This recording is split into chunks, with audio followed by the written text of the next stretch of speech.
More people struggle with their mental health now more than ever.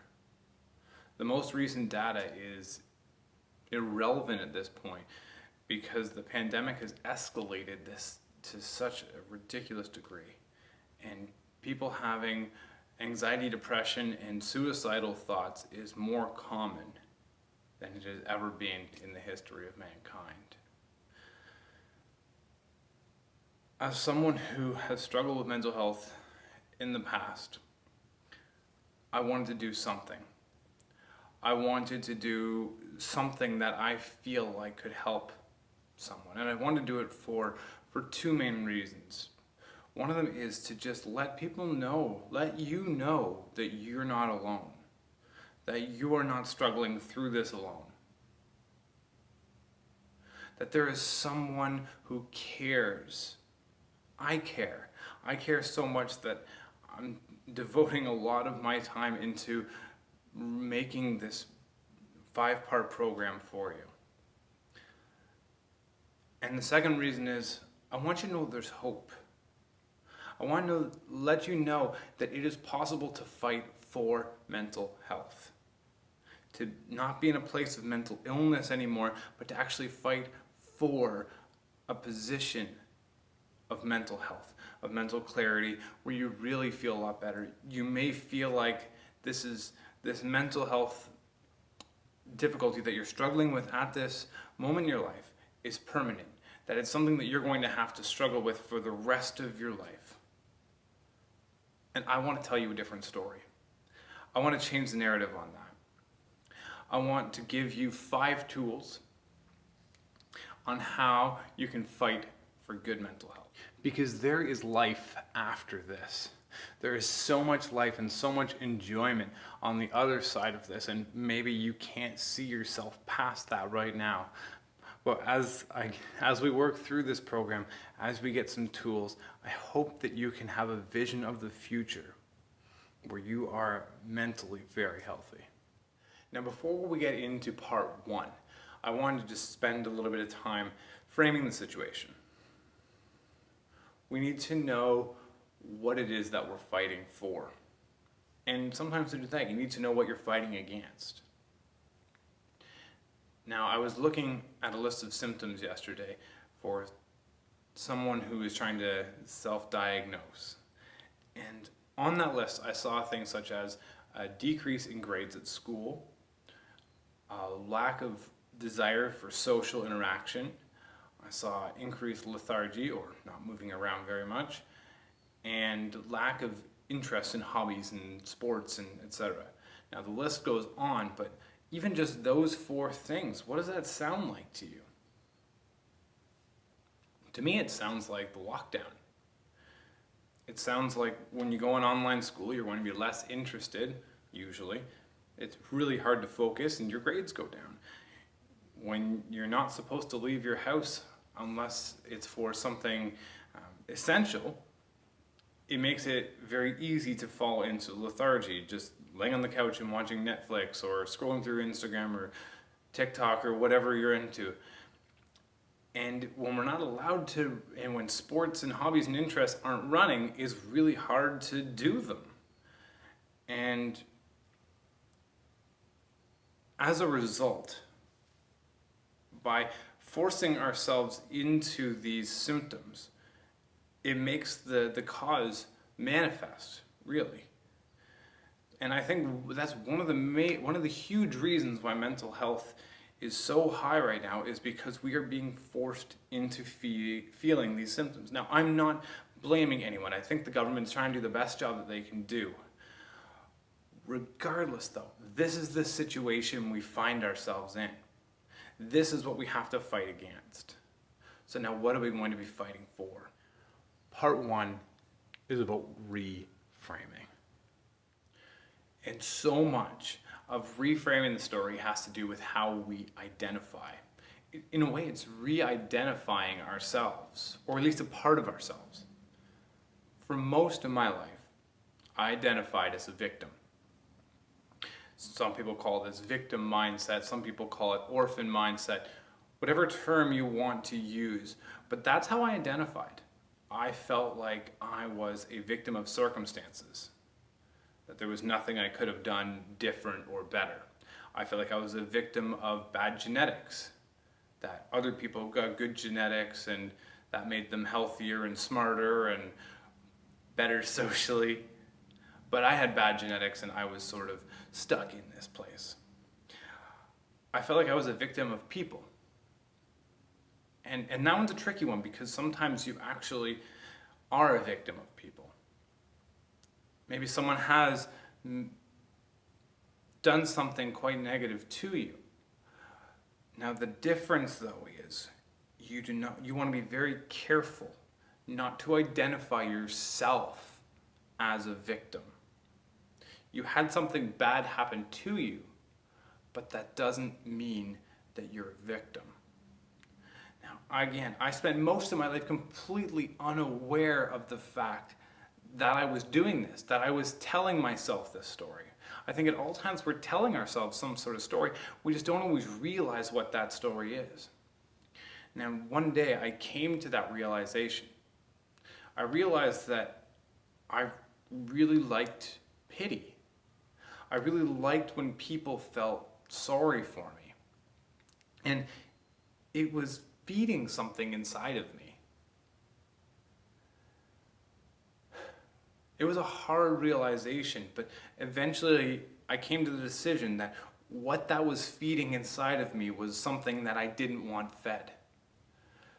So I developed some strategies, I developed some tools, and I made a decision that I was going to change the way I identify myself. I was no longer going to be a victim.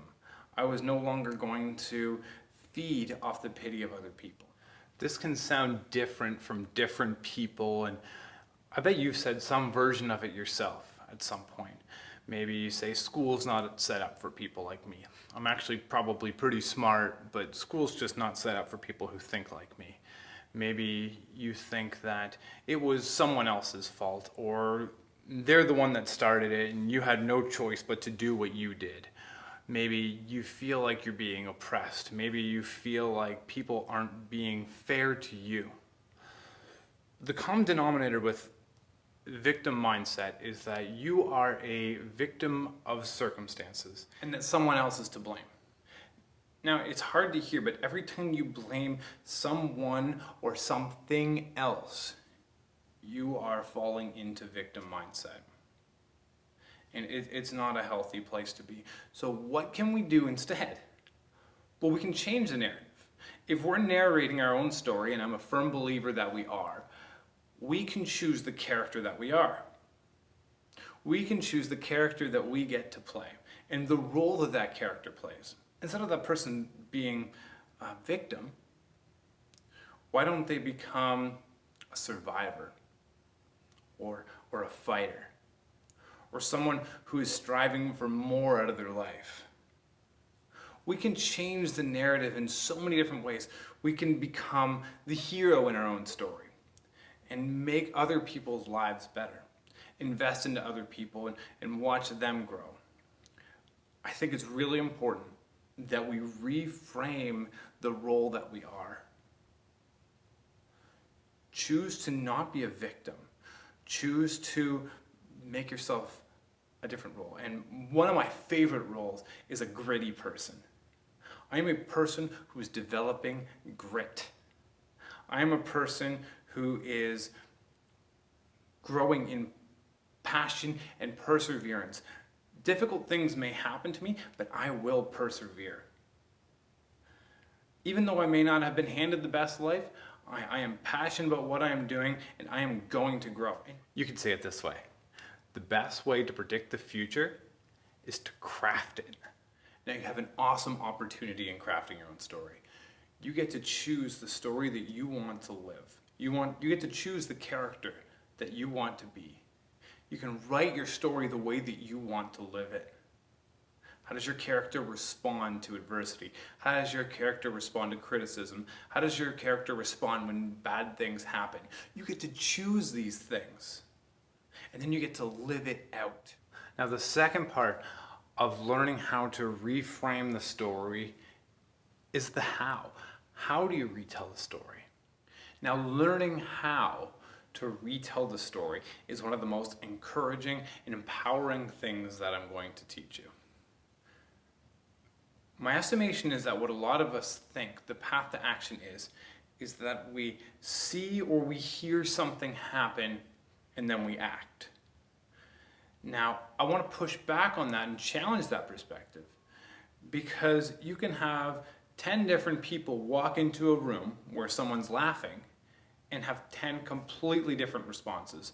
One person's checking their fly to make sure their fly's down. One person thinks they just told a joke. Another person thinks they're making fun of them. Another person thinks that someone else has their fly down.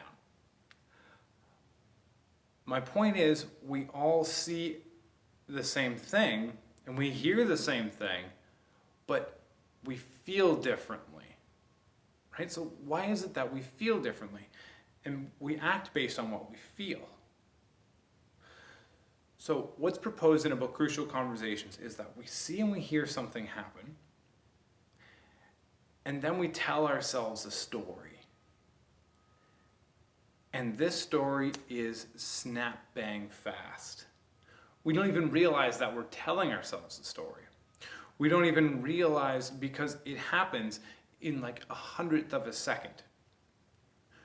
The story that we tell ourselves is based so much on our past experiences. It's based on our present situations and our future hopes. Our experiences determine the stories that we tell ourselves. Now, based on the story that we've told ourselves, let's say you tell yourself that you're always the butt of end of jokes. Now, when you walk into that room and you hear those people laughing, you're going to think they're laughing at you because you're always the butt end of jokes.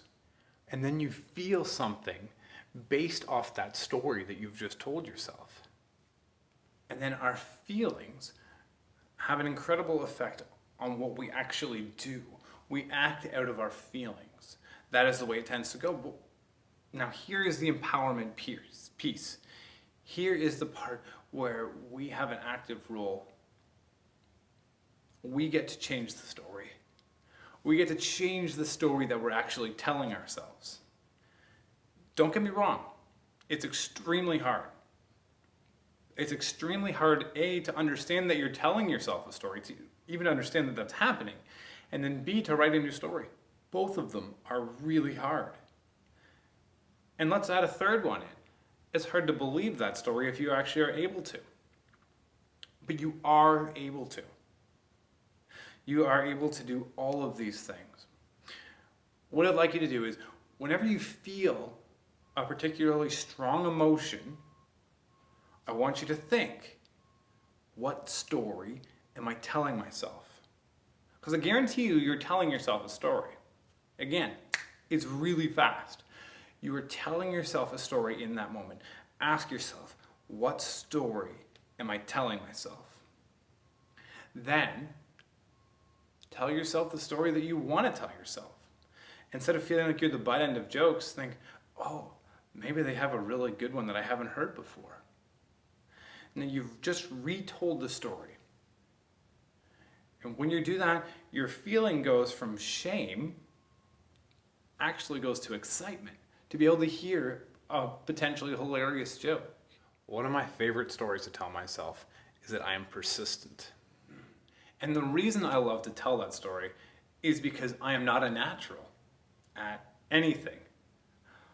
Everything that I am presently half decent at, I have had to work extremely hard at, far harder than most people do.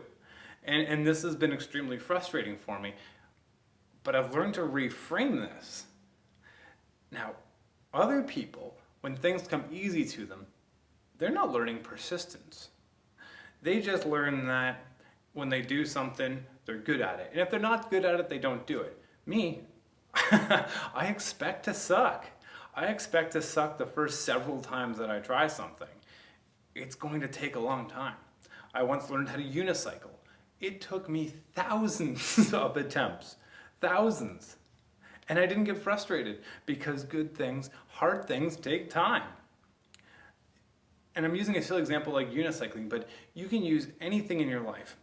school, social interactions. These things are hard for me. But instead of having this attitude of I should be able to get it right away, I have this other attitude where, you know what, it's going to take a few times. It's going to take a few tries to get to where I want to be. This is really complicated, but I'm going to grow in it. And I'm not going to give up, and I am going to figure it out. The third thing we're going to talk about, and one of my favorite concepts of all time, is the behavior identity wheel. And the reason that I love the behavior identity wheel is because of the potential that it holds. Because the way we behave and the way we identify are incredibly connected. Now, during this pandemic, a lot of us have had to be by ourselves a lot more than normal. And one of the ways that makes us feel is lonely. So when we begin to feel lonely, we begin to identify ourselves as being lonely. And then we start to behave in that same sort of a way. We start to behave as if we were more lonely, which causes us to identify more as a lonely person. And maybe you start retreating or standing back from social interaction even more than we already are. And then you start to identify that way, and it goes and it goes and it goes and it goes and it goes. But here's where we have the exciting thing happen. We have this P come in, which can either stand for proclaim or prophecy. I like the word prophecy because what prophecy actually means is to declare what's not as though it were. That's one of the definitions of prophecy. Now think of that potential that you have. You get to proclaim or prophesy to yourself a new story. You get to reframe it in this sort of a way. You address this P, and then that actually changes the way that you identify. You talk about identifiers. You change the story and you re-identify yourself. And when you actually re-identify yourself to an ideal situation, the place where you want to be, not necessarily the place where you were 6 months ago. Maybe you were in a way worse spot 6 months ago. Maybe you're in a way better spot 6 months ago. Letting all that aside, where do you want to be? Find out that place where you actually want to be, proclaim that, and then you'll begin to identify that way. Let's use the example of anxiety. When I struggled a lot more with anxiety, I began to identify as an anxious person. I began to identify as someone who was anxious. Now, when that happens, I was behaving more anxiously. And then I'm identifying that way more. Now, when I proclaim or when I prophesy differently, I was able to see myself in a different way. I was able to understand that situations were going to be okay. I was able to turn the spotlight off of myself and onto someone else. Maybe that's helping someone else. Maybe that's relying on God. Whatever that looks like for you. And that was a huge thing that would help me during anxiety attacks. Now, this is a really tricky thing to do because you have to balance a couple different things. One of them is you don't want to be 100% truthful because you want to have your projected self there. So if you stick 100% to things that are true, it's not going to bring you in a positive direction. On the other side, if you say something far-fetched and ridiculous, you're not going to believe it either. Now, if I just say I'm not an anxious person, well, I know that's not true, so I'm not going to believe myself. But if I say I'm learning to become a more calm person, that actually really helps. Because I can start believing that I'm learning to become a more calm and a less anxious person. Now, in the fourth section, I want to talk about daily affirmations. Now, the daily affirmations are the proclaiming or the prophetic piece. The nuance being that everything that you need in your life was developed in a season where you didn't need it. Meaning at the time when you really need to have that solid identity, that's not the time to practice. The time to practice is every single day. Start your day with some daily affirmations. Start your day by proclaiming some truths about yourself.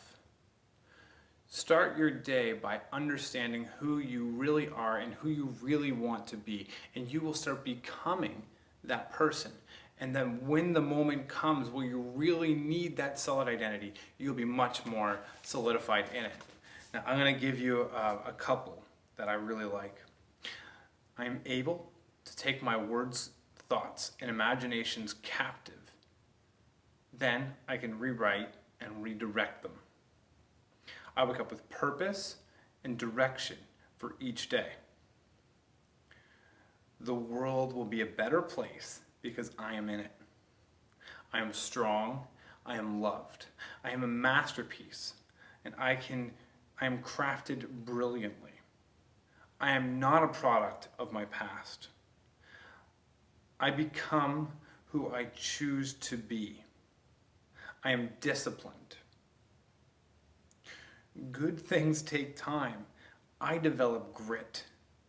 I have value, and my value is not connected to what I do or haven't done. Now remember, good things take time.